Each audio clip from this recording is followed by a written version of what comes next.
Alright mga kamukil, magandang hapon, no? Araw po tayo ng Martes mga kamukil. Bali, pandalawang araw namin mga kamukila dito sa second floor na aming ginagawa, no? Extension po ito, nangyari po sa tubular, gaya na nakaugalian nating project. Update lang tayo ngayon mga kamukil.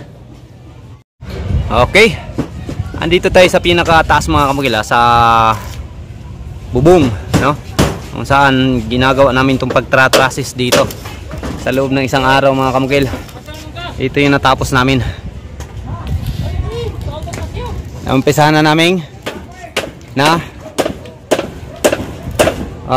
nalatag na namin lahat ng mga kamukil, parlina. So kulang dito pagkakabit ng pasya, tapos pagdating ng ating roofing at mga gutters, saka natin ito mabububungan, no? Siguro nasa mga 2 days pa mga kamukil, kasi pupunta pa ako ng Davao ngayon. Uuwi ko na Davao kahit gabi na, no? Yung oras natin is mag alas 5 na mga kamukil, pero tuloy-tuloy pa yung trabaho namin, no? Kasi malinong na kapag hapon, kasi maganda na. Ito yung view natin makikita dito mga kamukil sa trabaho namin. Yan, Mati City, no? Tapos pagdating dyan mga kamukil, yan na yung tinatawag natin biwok, dagat na dyan. Tapos papunta doon natin makikita indahikan, no? Yung mga dinadayo sa surfer, no? O mahilig sa surfing. Ayan, ito yung pinaka view nya.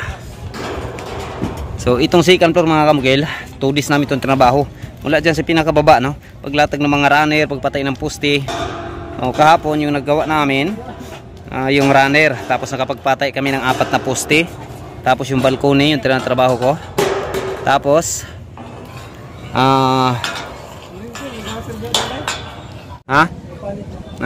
kulinting gutter nila na inapanit yung wire sa atop. So yung trabaho namin mga kamukilo. Pero mas maganda na ito kaysa yung last namin trabaho dun sa Davao, no? Na halos wala ng view sa harap dahil puro na lang wires. Iniiwasan lang namin yung 2 wire na yan mga kamukilo. Yan yung pinakadelikado kasi yung mga bahay dito palibot to. Yan. Magsaysay. Nasa Magsaysay kami mga kamukilo. That's one. Tapos may ginagawang bahay dito, second floor din yan mga kamukil.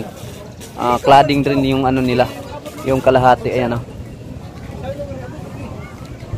itong ginagawa namin bahay, maliit lang to. Matapos to mga kamukil, napaka-cute nito, no? Importante lang kasi sa bahay kapag kaganito, mga light material, wall metal cladding ating gagamitin. Dapat marunong kang pumili ng kulay, no? Sa kulay kasi magbabanat mga kamukil. Tawa pag tanaw sa ubos, maganda yung combination mo sa kulay, maganda tingnan yung bahay mo, no? Ito, napakaliit nitong bahay na to, pero napakaganda nitong tingnan pag matapos to. Ang mangyayari dyan, pyrol dyan sa pinakatalikuran, nandito lang yung bulada nya. So kanina ninegotiate namin sana sa kabila kung pwede makaabot pa kami ng 80 to 60, no? Centimeter yung ating bulada dito para magandang tingnan yung ating kisame. Kaso lang ayaw ng kabila, so wala tayong magawa, no? Medyo maiksi lang yung ating magagawang kisame dito. Ang gamit ko natin dito is pandrel mga kamukil. Yan, no? So, nasa 50 plus yung natin, spandrel na bibili, no? 50 cm, nasa mga 56 cm siguro yung ating magagamit dito. Ayan, mula dun sa side na yon, paikot dito hanggang dito sa talikuran. Ayan, kung napapansin nyo, yung namin, dulo ng ating mga parlina, hindi na namin niya iskulahin mga kamukil. Basta lagi kong sinasabi, kapag mga darating na tayo dito sa taas, pag assemble ang mga trusses o rafter man yan, laging mauna tayo sa bawat gilid, no? Bawat gilid. Tapos bago tayo kumilos, kailangan may tansi na nakalatag una, no? So, kung mapapansin nyo doon sa pinakadulo, doon ako kumuha ng eskwala nito mga kamukil, sa pinakadulo. Puntahan natin.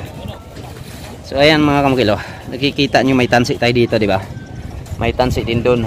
So yung unang nilagay ko dito mga kamukil, yung doon sa dulo, yan, nakikita nyo. So nagsukat una ako ng 60 cm dyan, dahil 60 lang yung ating magiging ceiling dito sa pinaka external nya. Ngayon nung naikabit na namin yung isa, yung kasunod namin na lagay dito, itong pinakahuli na. Ngayon Bago natin i-welding to, kailangan maglatag ka muna ng tansi doon. Nasa gilid talaga siya malalagay. Pagkatapos, didikit mo rin dito yung tansi, iskwalahin mo. Kapag magka-iskwala na yung tansi at saka yung tubular natin, ibig sabihin, tuwid na yan papunta doon. Saka nyo i-welding dito. Saka nyo i-welding dito. So, mangyayari dyan mga kamukil, paglagay nyo nitong kasunod, yung kasunod na yan, yung kasunod na yan, yung kasunod na yan, itong tansi na lang pagbabasihan natin. Ito. No? So, napakadali.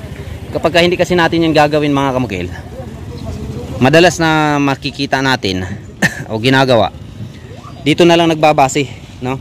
Sa ating pinaka-trusses. Yan. Dito na lang nagbabase. Mula dito, sukat na lang ng 60 papunta doon. So, may sablay po yan mga kamukil. Hindi po tayo basta-bastang umaasa na lang dito. Kahit ito mga kamukil, kahit ako naggawa nito, pero hindi pa rin ako satisfied, no? Hindi ako umaasa dito. Talagang nag-iiskwala ako ng sarili para sa kanya dyan, no? Nang sa ganoon, makasisiguro natin na yung gawa natin nasa eskwalado talaga. Ayan. Yun po yung diskarte ko mga kamakila. O, ito namang paglagay ko ng trusses, inuuna ko to sa pinakagilid. Tapos, nung naikabit ko na to una, punta na naman ako dun sa pinakagilid. Yun naman yung kinabit ko. Siyempre, nasa hulog pa rin yan mga kamukil kapag ka-trusses, no? Lalo na dun sa pinaka-king post natin, kailangan nakahulog yan.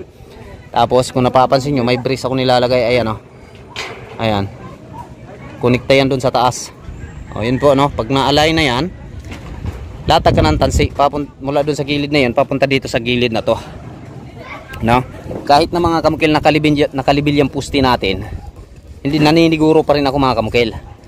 Ang purpose sa tansi na yun, mula dun sa dulo hanggang dito sa pinakadulo, paglatag natin na nasa gitna na trusses natin, yung tansi yung pagbabasihan natin para makukuha natin yung tuwid.